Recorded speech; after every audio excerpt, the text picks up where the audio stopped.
Ya, seguimos entonces con la clase. Acá les voy a mencionar acerca, o les voy a comentar acerca de la posición de un fonema dentro de una sílaba, ¿ya?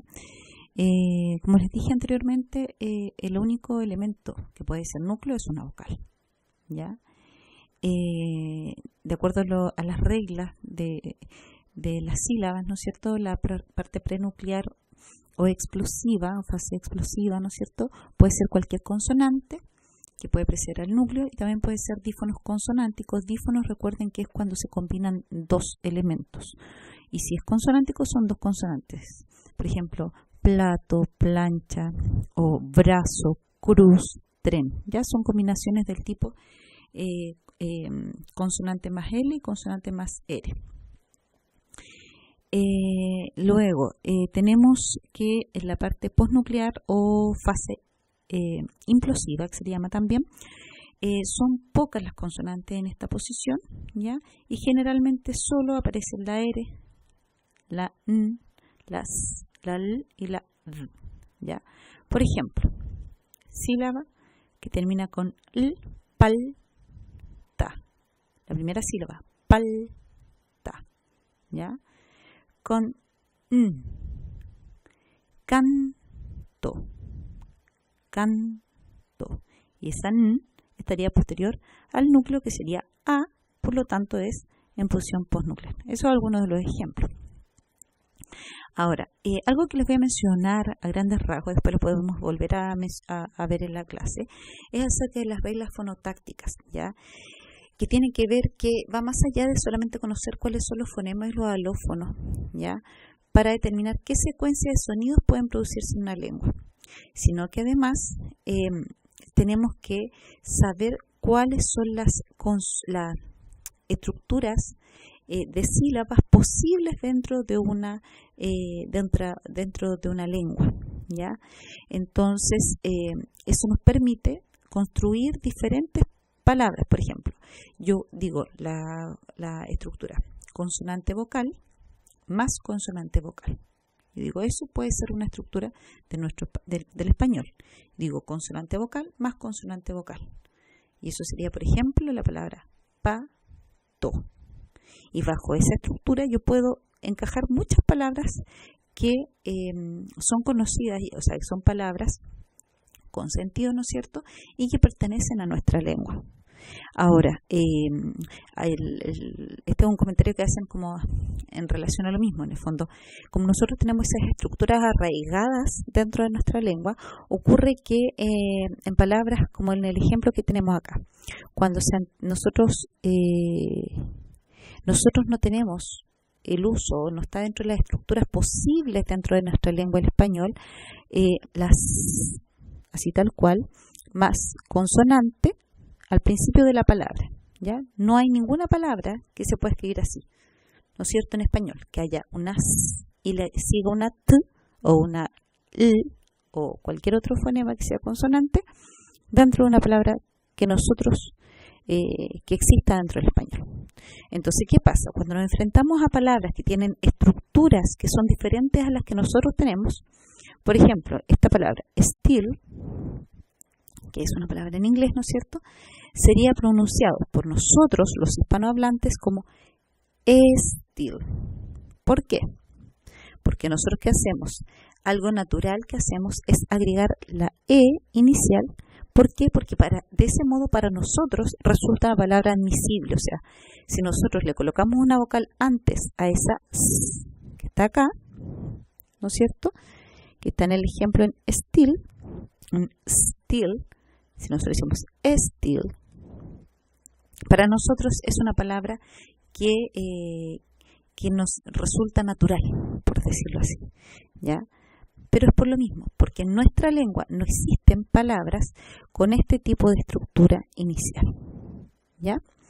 Después, cualquier duda lo podemos volver a ver en la clase. Ahora, cuando nosotros hablamos de sílaba, también podemos hablar de sílaba abierta y sílaba cerrada. Dentro de la sílaba abierta son todas aquellas, o libres también, que terminan en vocal, como en me, sa. Ambas son sílabas abiertas. Lo mismo con ka, sa. Ambas son sílabas abiertas porque ambas terminan en vocal. A diferencia de las sílabas trabadas o cerradas, que terminan en una o dos consonantes. Perdón, ahí se pasó un tilde que no va, así que no lo tomen en cuenta. La palabra consonantes, en ningún caso es con tilde. Ejemplos. Árbol. Acá podemos ver que esta sílaba, la primera sílaba, terminó en una consonante y esta también. Por lo tanto, ambas son sílabas cerradas o trabadas. Esto se le denomina en general, este es un fonema en posición trabante. ¿Ya? Esto está en posición trabante. Transportar. También, esta termina, ¿no es cierto?, en dos consonantes, ¿no es cierto? Esta también termina en una consonante y esta también en una consonante. Por lo tanto, son tres sílabas que resultan ser cerradas o trabadas. Y en nuestro idioma, en el español, hay mayor predominio de sílabas abiertas. Estos son los tipos silábicos utilizados en español en orden descendente de frecuencia. Por ejemplo, como lo que yo les decía adelante. CB, consonante vocal. Ejemplo, si, ya, consonante vocal. Consonante vocal, consonante. Pantalón. Si vemos la primera sílaba, consonante, vocal, consonante. Solamente fíjense en la primera, ¿ya? Sílabas compuestas por solamente una vocal. Amor. La primera sílaba efectivamente solamente es una vocal y es una sílaba. Vocal, vocal. Auto. Dos vocales, ¿no es cierto?, que componen una sílaba. Consonante, consonante, vocal. Blusa. Estas, aquí tenemos consonante, consonante, vocal. Vocal, consonante, olvidar. Vocal, consonante. Consonante, consonante, vocal, consonante. Francia. Consonante, consonante, vocal, consonante. Vocal, consonante, consonante. Instituto. Vocal, consonante, consonante. Consonante, vocal, vocal. Cuaderno. Consonante, vocal, vocal. Consonante, vocal, consonante, consonante. Perspectiva. Consonante, vocal, consonante, consonante. Y por último, consonante, consonante, vocal, consonante, consonante, que es como la menos frecuente, ¿no es cierto? Transporte. Vemos acá dos consonantes, una vocal de por medio, que sería claramente el núcleo, y, ¿no es cierto?, las dos consonantes finales. ¿Ya? Entonces, tenemos la división silábica, tenemos los diptongos y los hiatos, ¿ya? Ambos se definen como la secuencia de vocales dentro de una misma sílaba. Entonces, tenemos los hiatos.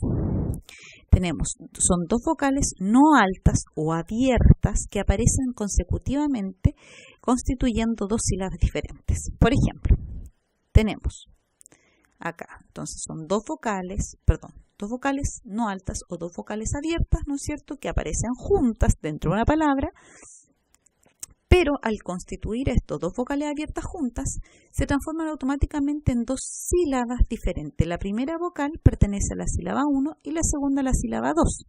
Recordemos cuáles son las vocales abiertas, son la A, la E y la O. Ejemplos: poeta. Po es una vocal abierta, E también. Por lo tanto, ambas constituyen cada una de estas. Po es una sílaba, E es la sílaba 2 y Ta es la sílaba 3. Real. Re es vocal abierta, o sea, la E es vocal abierta, A también. Por lo tanto, esta constituiría Re, la vocal 1, y A, esta sería como también es una vocal abierta, constituiría la sílaba 2. Al sería la sílaba 2.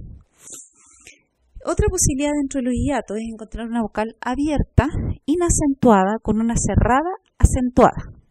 Puede ser en ese mismo orden o viceversa. También se constituirían en dos sílabas diferentes.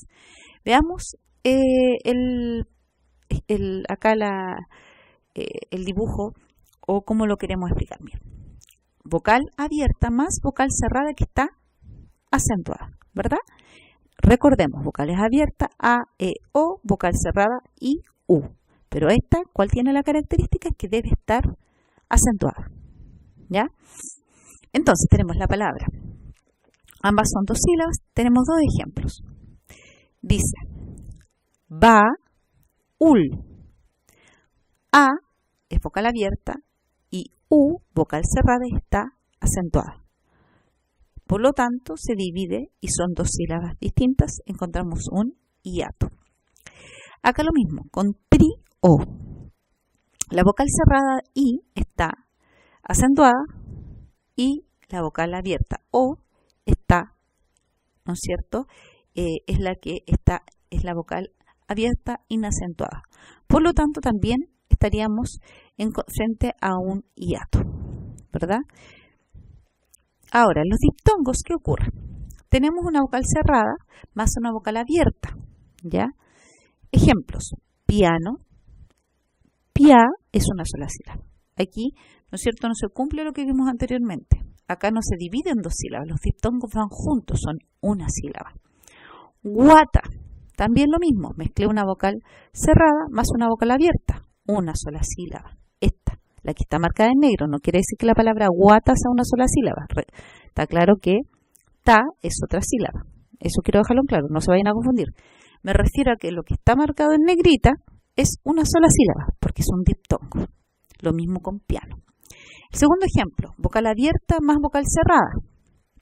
Ejemplos: reinado, ¿ya? Reinado, vocal abierta, y vocal cerrada, ¿no es cierto? Y lo mismo, esta sílaba que está marcada en negrita es una sola sílaba. Boina, lo mismo, una sola sílaba porque está la vocal abierta más la vocal cerrada y constituyen una sola sílaba, es un diptongo, no se separa. Y por último tenemos vocal cerrada más vocal cerrada. Ejemplo: ciudad, cuidado, ¿ya? En ambos casos son una sílaba cada uno. Aquí quería agregarles, dice, bueno, es un poco retomando y reforzando lo que les he dicho anteriormente. ¿Qué pasaba cuando nosotros nos encontramos con estas palabras, con los diptongos, y cómo analizamos cuál era el núcleo? El núcleo se decide cuando habían dos vocales juntas, donde recaía la acentuación o la fuerza de la sílaba, ¿no es cierto? Entonces en piano, la A sería el núcleo, en reinado, la E sería el núcleo, y en cuidado, nosotros decimos cuidado o decimos cuidado, o decimos cuidado, ¿ya? Por lo tanto, aquí podemos ver también cuál es el núcleo. Ahora, tenemos los rasgos suprasegmentales. El acento. ¿Qué es el acento? Es el rasgo fonológico y prosódico que permite destacar o poner de relieve un sonido o un grupo de sonidos. Esta prominencia se puede lograr mediante la intensidad, tono o altura musical o duración, ¿ya? Ahora, cuando vemos esto, la prominencia se puede lograr mediante la intensidad del tono o la duración, está claro que en estudios que se han realizado en español le conceden el papel predominante la pronunciación y percepción del acento a la intensidad, ¿ya? En español la mayoría de las palabras tienen una sílaba acentuada o tónica, excepto en los adverbios terminados en mente, en donde tienen dos sílabas acentuadas, ¿ya? Porque ahí teníamos, por ejemplo, lógicamente. Tenemos la primera que está acentuada, que es lo, después mente, que es men, ¿no es cierto? Nos permite diferenciar palabras fonológicamente idénticas. Por ejemplo, tenemos la palabra limite, límite, limité, ¿ya? Entonces, transcripciones todas con tilde. Como son transcripciones, están con tilde. Por lo tanto, acá vemos claramente que son, podemos diferenciar, ¿no es cierto?, a qué hace referencia cada una, ¿ya? Justamente por el acento donde recae, en qué sílaba recae el acento en cada uno de los ejemplos, de los tres ejemplos que aparecen allí. Ahora, ¿qué pasa con la pausa? Si bien el habla se transmite mediante una corriente de aire continua, es preciso hacer paradas periódicas, ¿ya? Porque representan un 20% del tiempo de emisión, al menos un 20%. Y dentro de los factores, ¿no es cierto?, que que influyen, ¿no es cierto?, que determinan la posición de las pausas. Están los entonativos y también las pausas de acuerdo a las características sintácticas, ¿ya? O del enunciado en donde uno naturalmente, ¿no es cierto?, va a detenerse y provocar una pausa. Entonces,